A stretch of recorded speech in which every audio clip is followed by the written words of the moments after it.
Hey guys, I just made this entire video. It was like 5 minutes long and realized the sun was glaring in the camera the entire time, so you couldn't see squat. So we're going to try it again. I'm just going to simplify it this time. So when you're junk hauling, which is my main business, or you're reselling, which is my secondary business, you come across items that are unidentifiable. You don't know what they are. They don't have any marks. They don't have any, Google Lens doesn't pick them up. They have nothing. Nothing. So some oddball person could have made them or cast them or whatever. So you have to make a choice. You either, like these deer. All right, these are brass. These are definitely brass on the outside. Are they brass on the inside? Are they just coated? You don't know. So that's where the pickle is. Do you try and sell these as brass coated on eBay or wherever and potentially be incorrect, which somebody might know what they're made out of and call you on it and make a big deal out of it? Or do you just chop a leg off, find out what material it is, and just recycle it? You never know. Here's a scale that I found. It was missing the main tower, but the entire thing when I found it was beautiful.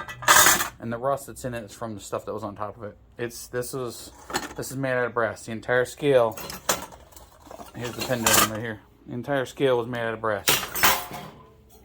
I got two Jesuses here. Are they brass? I don't know.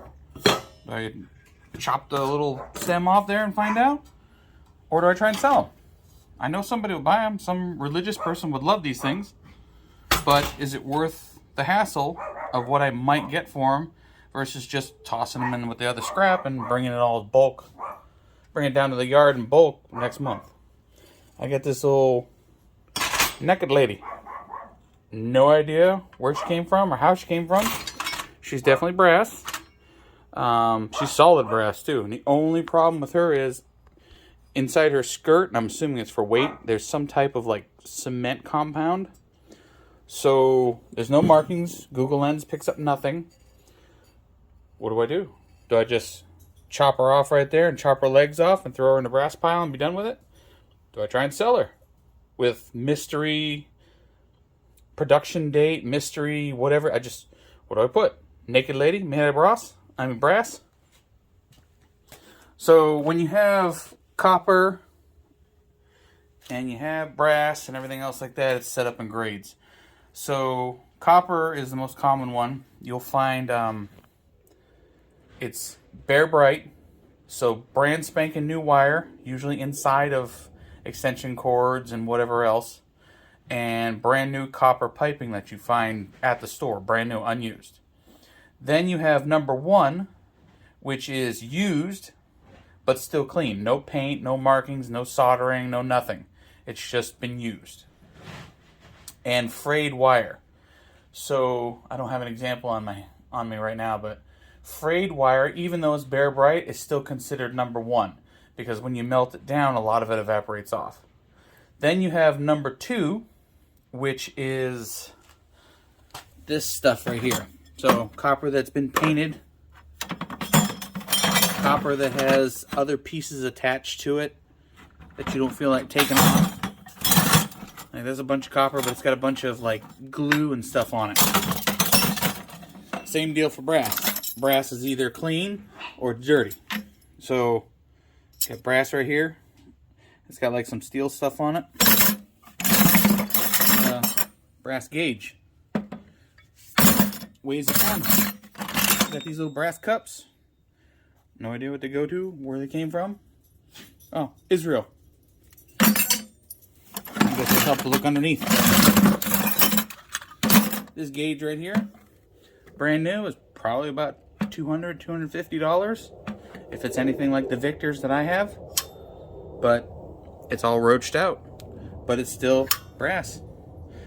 You can see where I marked it on the grinder right there.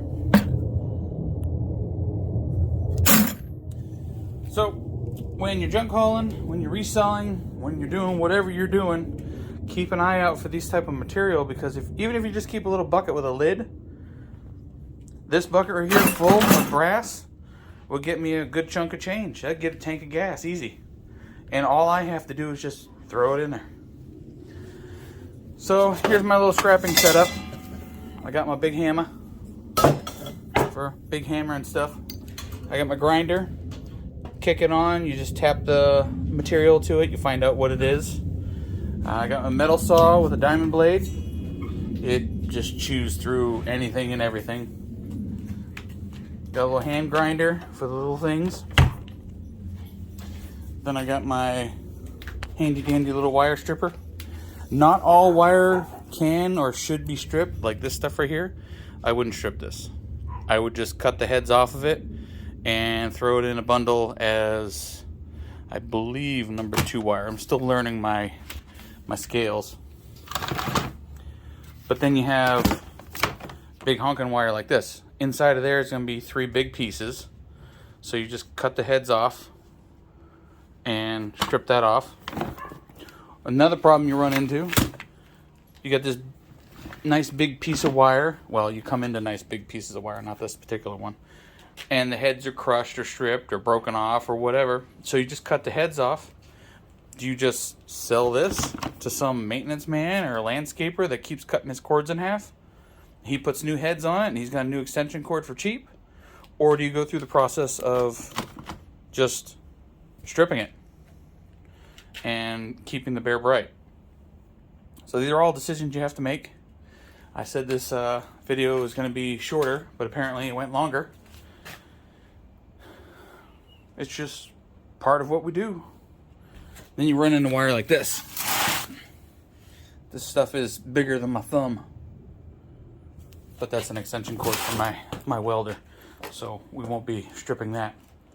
Just keep an eye out. You can slowly but surely build this stuff up. This is all from resale. All this stuff. All this is resale. I didn't get any of this from any of my scrap jobs. It's all out of lockers and estate sales. So if I can figure out what that stuff is, I can sell it. Otherwise, it's all just going to go into brass and go to the scrapyard next month. All right, guys. Have a good one. Thanks for listening. Thanks for watching. Thanks for hanging out.